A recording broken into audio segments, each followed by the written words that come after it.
السلام عليكم، ازيكم عاملين ايه؟ يا رب تكونوا بخير يا رب.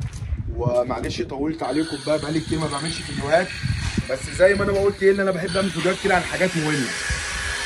الحاجه اللي احنا هنتكلم عليها دي، اول حاجه احنا شغالين اشراف شركه ايماجين وشغالين معاهم في كومباوند ليان، وده مش اول ولا تاني موقع معانا فيهم هنا في الكومباوند. الحمد لله رب العالمين. الناس دي عاملين اكتر من نموذج في الموقع اللي هو كومباوند ليان صبوري اللي في التجمع الخامس، وانا بفضل ربنا عليا اللي انا عملت معاهم اكتر من موقع الحمد لله رب العالمين.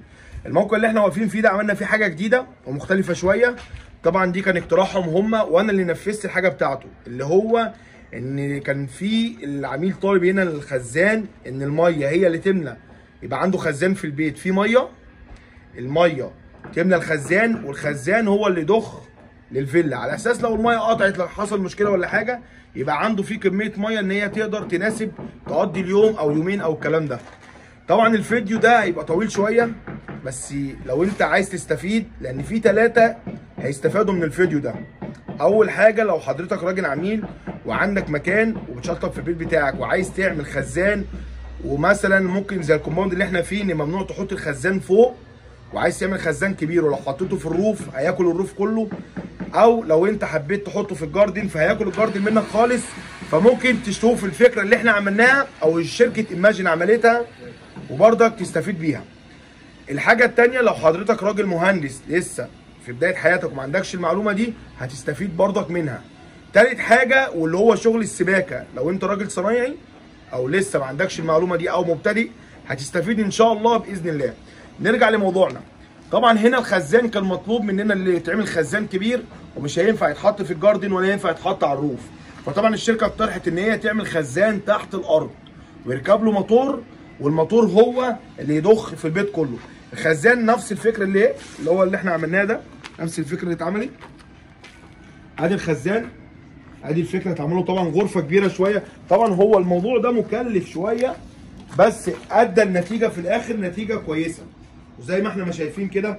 وراكب برضك عليه وحده تحليه اللي هي الفلتر، اللي هو الفلتر ده اللي راكب قدامنا ده. طبعا هنا اللي مطلوب انا هنزل تحت كده اشرح عليه تحت كده على الطبيعه، برضك معمول له سلم هنا، يعني معمول حساب لكل حاجه، سلم للصيانه تنزل وتعمل اللي انت عايزه. اول حاجه ان المكان ده كله مش هيبقى باين، انا عندي في هنا الشركه عامله لها اهي زي ما احنا شايفين في صاج، الصاج ده بيتحط كده وهيتفرد عليه رخام وهيبقى مع الجاردن مفيش حاجه هتبقى باينه خالص. مع ذلك ان القواطيع دي بتتشال، يعني زي ما انا شايف كده ان انا ممكن اشيل الكلام ده، هو احنا بس معمول عشان تحميل للصاج لما يتحط ويبقى فيه رخام يتشال، عشان لو انا حبيت اشيل الخزان ده ارميه واجيب واحد مكانه يبقى انا عندي الموضوع سهل. لو احنا مشينا، لو احنا مش فاضيين، لو الشركه مش موجوده، طبعا انا يعتبر من ضمن فريق الشركه فانا بتكلم باسم الشركه. لو انا مشيت مثلا وده مش موجود، لو ملحوم لو قصدي لو ده ملحوم ولا حاجه وجه حد يغير هيجي يقول لك ايه دي الشركه اللي انتوا جايبينها لحمت ونكسر لا احنا عملنا ايه؟ احنا دلوقتي ده اهو بيتشال معاه، فممكن ان هو يتشال ويركب زي ما احنا شايفين. عشان لو حبيت اشيل الخزان زي ما قلت. نرجع بقى ده كده بالنسبه للسقف بتاعه، وعاملين هنا برضك باب كشف 60 في 60. ان شاء الله في الفيديو بتاع الفرش اللي احنا متعودين عليه اللي بنعمله باذن الله هنبقى نقول برضك ونشوف ده بعد ما اتشطب بقى عامل ازاي والباب الكشف ازاي والكلام ده. فبرضك باب الكشف هنا اللي هو تنزل للسلم، هنا بقى كان مطلوب مننا ان يتعمل فلتر والميه تخش الخزان متفلتره، الميه تخش الخزان تبقى ميه متفلتره، اللي هو الفلتر ده اللي احنا مركبينه. طبعا الفلتر هنا برضك معلقينه، معلقناهوش فوق قوي، ما جبناهوش على الارض، برضك في نفس المستوى اللي هو حد حب يعمل صيانه الكلام ده يبقى الموضوع معاه سهل. هنا بقى احنا عملنا ايه؟ المفروض ان انا عندي ما في الخزان ده مش هيطلع ميه للفيلا اوتوماتيك، لازم يركب له موتور. طبعا احنا ما ركبناش الموتور هنا، احنا ركبنا الموتور في اول الفيلا. كان الفيديو اللي انا عملته قبل كده كنا عملنا موتور وعملنا حكايه وبتاع وكده، وقلنا مش هنقول على الفكره، لا احنا بقى المره دي هنقول اهو، خلينا نستفيد بالناس مش بشغل، ممكن بحسنه يعني حاجه ايه تقعد لنا في حياتنا يعني. فالطلب مننا هنا ان الموتور، طبعا الموتور مش هينفع يركب هنا، لان الموتور لو ركب هنا هيعمل صوت وانا عندي جاردن وعندي برجيله وعندي قاعده والكلام ده فمش هينفع. فطبعا ودينا الموتور هناك، خلينا الموتور في اول الفيلا، هنقول برضك وديناه ازاي وعملنا ايه والكلام ده. طبعا يعني عندي هنا ده الداخل بتاعي اللي جبناه من عند العداد. هنطلع بره برضك وهنقول عملنا ايه. ادي الداخل بتاعي اللي هو ادى الفلتر، وبعد كده رجع من الفلتر المفروض يدى الخزان. احنا بقى قبل ما ندي الخزان عملنا حاجه. عملنا ايه؟ دي انا اقترحتها من عندي، كلمت فيها الباشمهندس احمد وقلت له هنعمل 1 2 3، والراجل رحب بيها وقال لي تمام لازم ده اللي يتعمل وانت كده صح. زي ما قلت انا راجل من بتوع الشركه، فاحنا بنكمل بعض، ما بتكلمش باسم انا. رحت عامل حاجه اسمها باي باص اللي انا شايفه اللي قدام حضرتك ده، عشان لو الخزان ده جراله مشكله او عطل او في صيانه او في اي حاجه او صاحب البيت يتضايق منه حصل فيه اي حاجه، يعمل ايه؟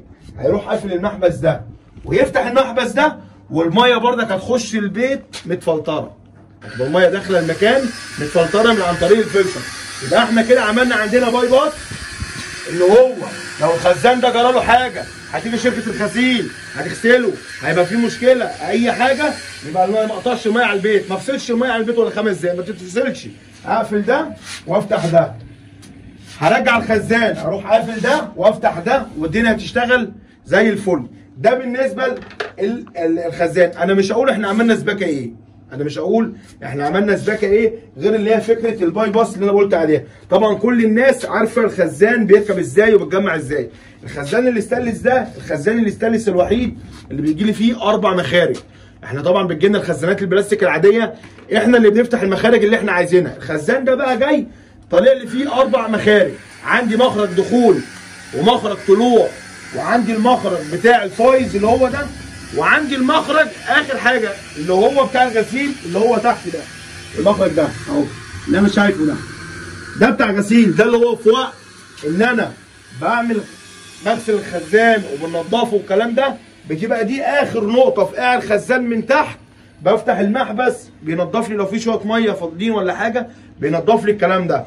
طبعا في حد ممكن يقول لي ايه، طب ما انت كده اي ميه اي مشكله اي حاجه هتحصل انتوا مش عاملين بلاعه هنا. احنا ما كانش ينفع نعمل بلاعه عشان كان هيبقى منسوب اكتر. احنا جايبين ترمبه رفع زي اللي عندي دي اللي انا بفضي بيها العزل، وجايبين لها خرطوم، والخرطوم بيركب معانا هنا في البوصه، وجنبي هنا على طول في غرفه وفي جل تراب. في وقت الغسيل لو انا محتاج ان انا افضي ميه هوصل الخرطوم. طبعا الخرطوم هيبقى جنب الفلتر هنا المحتويات بتاعته، بس احنا لسه في الانشاء زي ما احنا ما شفنا، احنا خلاص فاضل لنا حاجات بسيطه وبنشطب.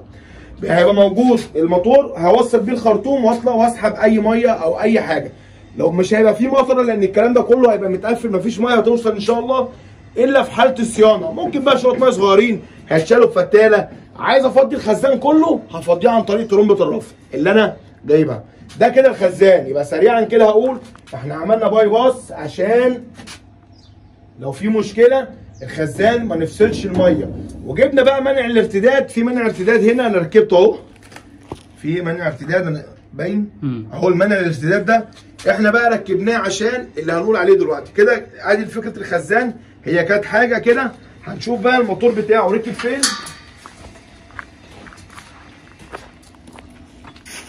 زي ما احنا شايفين ادي الفلتر. في حاجه تاني برضك، مفيش لعبكه مواسير، مفيش لعبكه معموله. الموضوع درس قبل ما نلحم لحام، قبل ما نخرم خرم، قبل ما نعمل حاجه، قبل ما الموضوع درس. اللي انا مخلي المنظر زي ما انت شايف كده منظر جميل، منظر اللي انت تخش.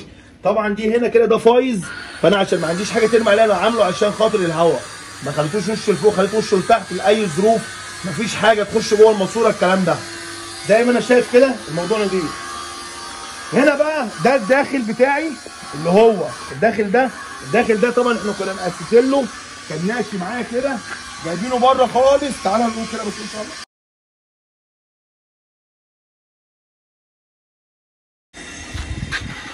دي الدخله بتاعت الفيلا المفروض اللي بتبقى داخله لي، دي الدخله بتاعت الفيلا اللي بتبقى داخله لي. احنا بقى طببنا اللي داخل الفيلا ده، اللي داخل ده طببناه وخدنا الفرع ده رحنا بيه راح للخزان يملى الخزان.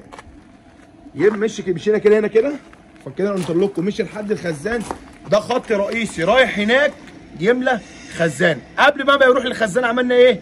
خدنا منه خط يملى في الجاردن للزرع، وخدنا خط منه كمان للشلال، وفي هو للشلال بس خدنا خط منه للشلال الجاردن. اي حاجه في الجاردن ما عدا الاوفيس لان الاوفيس الطلب اللي هو يتاخد مننا بعد الفلتر يبقى من ضمن الخزان. يبقى انت عملت ايه؟ طببت هنا وخدت خط رئيسي راح معايا لحد الخزان، ملوش دعوه باي حاجه، علاقته كلها ان هو يملى الخزان. يملى الخزان. عندي هنا بقى الموتور اللي احنا قلنا عليه. ادي الموتور ده الموتور ده بقى اللي جاي لي من الخزان هناك. انا لما اسسنا بصبة الخرسانه عملنا خطين، خط رايح وخط جاي. ادي الخط اللي طالع معايا اللي هو بيدي الموتور ده هيسحب من هناك، وركبنا منع الارتداد هناك عشان تبقى الخط كل الخط ده الميه حاضره فيه، ما يبقاش فيه ضغط على الموتور ان هو يسحب الكميه دي، لا الخط كله تبقى الميه بتاعته حاضره له. وعملنا بردك نفس الفكره بتاعت الخزان عشان لو الموتور ده عطل ما يجيش مثلا تحصل مشكله واضطر ان انا اشوف سباك وادور على سباك، لا هتحصل اي مشكله هيجي الراجل صاحب البيت او الشغاله او اللي موجود هيروح قافل المحبسين دول وهيفتح المحبس ده، الميه هتشتغل دايركت في البيت عادي. دي فكره الباي باس اللي احنا عاملينها. طبعا ممكن حد عشان محدش بس يخش يقول انت جايب محابس كتير وبضاعه وحرام. بص يا احنا هنا مش يعني ما فيش هنا ناس سهله ان عميل او اي حد يعرف يجيب سباك او يدور على سباك ويروح يجيبه الكلام ده، مش هيدور، هو مش هيبقى فاضي للموضوع ده ومش هيعرف يعمله. فلازم نعمل موضوع المحابس ده اللي انا اقفل هنا وهنا وافتح والميه تشتغل معايا على طول. وزي ما قلت الموتور ده بيجيب من هناك ومركبين عليه فولومات بردك زي ما انت ما شايف الموتور راكب بشكل حلو، شكله كويس يعني، حتى في دخلة الفيلا جنب عداد الغاز حاجه كويسه ومتنظمه وبتاع وشكله نظيف. ده كده هيشغل معانا الفيلا كلها.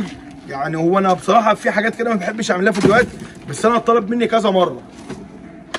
احنا في كوماود ليان شغالين شركه ايماجين، محمد شعراوي، والسلام عليكم.